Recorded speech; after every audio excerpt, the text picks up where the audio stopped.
정부가 아스트라제네카에 이어 다른 회사들과 코로나19 백신을 계약했습니다. 화이자와 얀센입니다.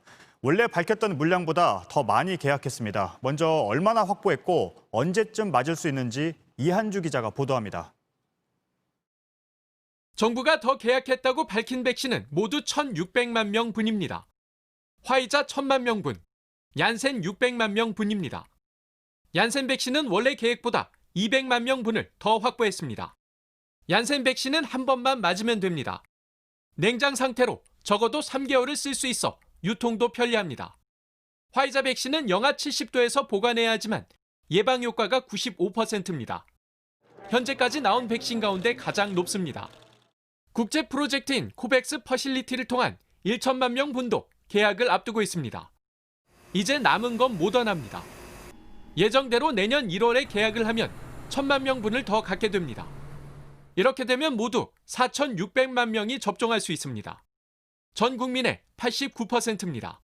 집단 면역 형성 기준인 60%보다 많습니다.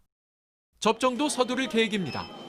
우선 물량을 확보한 아스트라제네카는 빠르면 1분기부터 접종을 시작합니다.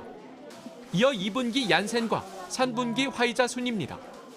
정부는 화이자 백신 구매를 앞당기는 추가 협상을 하고 있습니다. 도입 시기를 2분기 이내로 더 앞당기기 위해 국가 차원의 역량을 총동원하고 있으며 구체적인 협상이 별도로 진행되고 있습니다. 정부는 백신 물량이 확보된 만큼 제조사별 백신의 특성과 효과를 분석해 자세한 접종 계획을 세우기로 했습니다. JTBC 이한주입니다. 정부는 백신이 들어오면 의료진과 고령층을 비롯해 우선적으로 접종할 대상을 정해뒀습니다. 그런데 그 대상의 범위를 보면 국민 10명 가운데 7명입니다. 큰 틀은 있지만 아직 그 안에서의 구체적인 순서까지는 못 정했습니다. 접종 계획 가운데 매우 중요한 부분입니다. 윤영탁 기자입니다.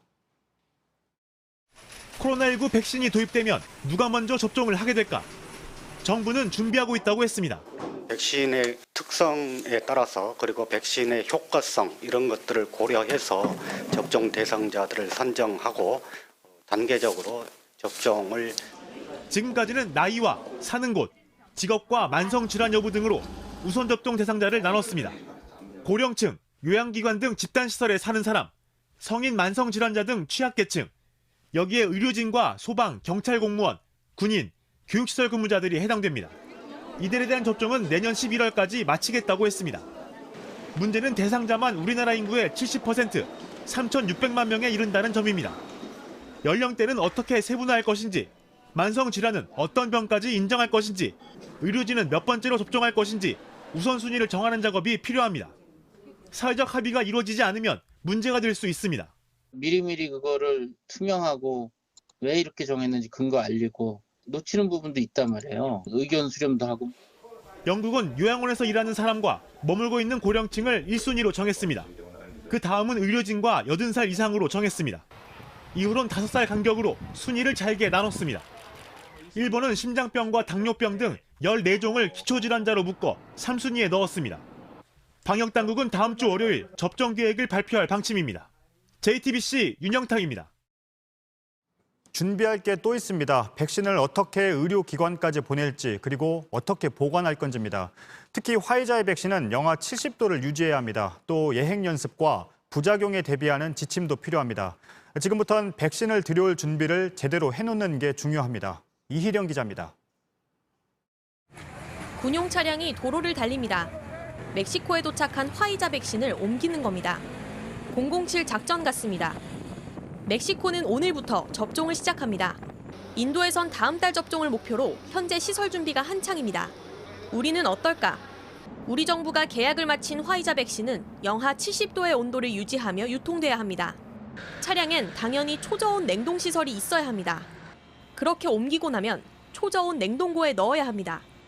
전기가 계속 들어오도록 하는 무정전 전기 공급 장치도 필요합니다. 이른바 초저온 냉동 체인이라고 불리는 시설들이 끊기지 않아야 하는 겁니다. 이렇게 해도 6개월 동안만 쓸 수 있습니다. 접종 기관을 얼마나 두느냐에 따라 한꺼번에 1,000만 명분을 소화할지 아니면 나눠서 들여올지 등도 정해야 합니다. 전문가들은 서둘러야 한다고 합니다. 4,600만 명 접종이라는 건 대규모 작전이고 지금부터 준비해도 부족할 거라고 생각이 드는데 예행 연습도 필요합니다.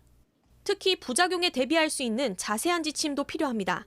이 사람이 접종하고 쓰러졌다 됐을 때 즉시 이송하고 할 수 있는 병원이 좀 준비가 돼 있어야 되고요. 주변에서 감당을 다 못하거든요. 백신 전문가와 지역사회 보건소와 연결해 주는 거죠. 한 라인 만들어 주는 거죠. 코로나19 백신의 경우 한국인을 대상으로 임상시험이 진행되지 않았기 때문에 부작용 보고와 대처가 더 세심하게 이루어져야 합니다. JTBC 이희령입니다.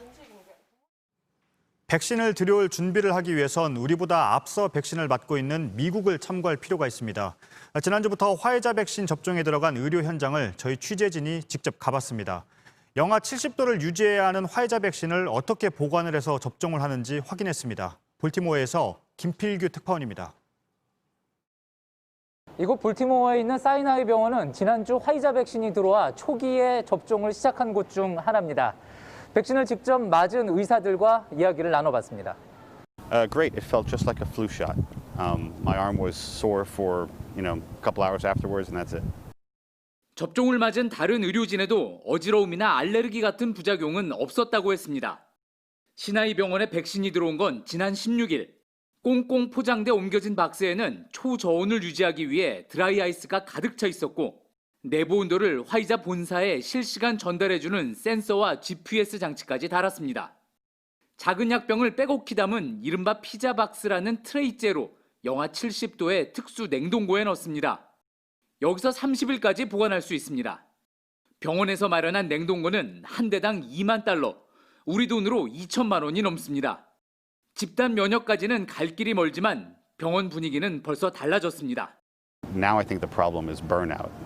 Essentially, all the nurses and physicians are starting to become extremely, overwhelmed. Yeah, I think the distribution of the vaccine is going to bring a lot of relief to our staff. All we're feeling is optimism and gratefulness. 의료진이라도 강제로 접종할 수 없어 신청자를 받았는데 이틀 만에 4,000명이 지원했습니다. 소아병동의 크루그먼 부원장도 그중 한 명입니다. Inpatients in the hospital and sick children and who have COVID, I'm much more afraid of getting COVID. Getting first in line made a lot of sense.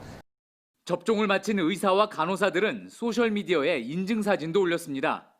마스크를 쓰라고 그리고 거리 두기를 해야 한다고 했던 의료진은 이제 백신 접종을 당부합니다.